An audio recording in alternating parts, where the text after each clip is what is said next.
নীলফামারীর ডিমলা উপজেলায় কালোবাজারে সার বিক্রি হচ্ছে বলে অভিযোগ করলেন কৃষকরা।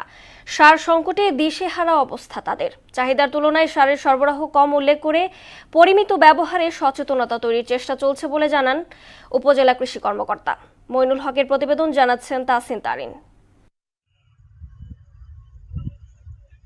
নীলফামারীর ডিমলা উপজেলার তিস্তা বিস্তীর্ণ এলাকায় ভুট্টার বাম্পার ফলন হয়ে থাকে। এই আশায় প্রতি বছর ভুট্টা চাষ করেন এখানকার কৃষকরা, কিন্তু সার সংকটে দিশেহারা চাষিরা।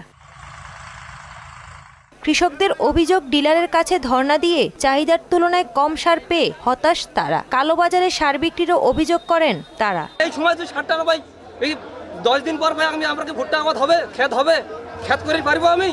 এখানে লাইন ধরে লাগে, সার কোথায় যায়? পাকিস্তান না ভারত দেশের সারগুলা। 15 বিঘা জায়গা ভুট্টা আবাদ করবো, আমি সার পাইছি অনলি 3 ব্যাগ সার দিয়ে আমি কি করবো? আমি কি জমি পচিত রাখবো? এরা রাত্রে সার বেচায় কালোবাজারি। এখানে বিভিন্ন রাজনৈতিক দলের নেতা সহ প্রভাবশালীগুলো এখানে বিস্তার করতেছে। সরকার এবং প্রশাসনের কাছে আমরা বিনীত অনুরোধ করি, জনগণ যাতে দোকানে সার পায় সেই ব্যবস্থা সরকার যাতে করে।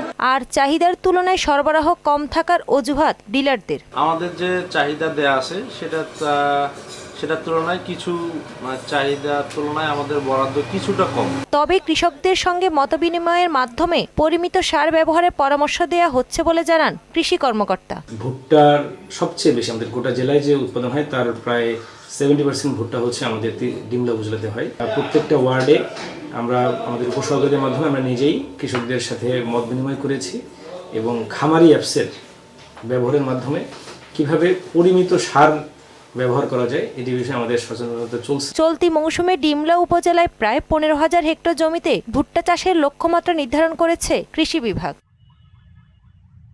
তাহসিন তারিন, মোহনা সংবাদ।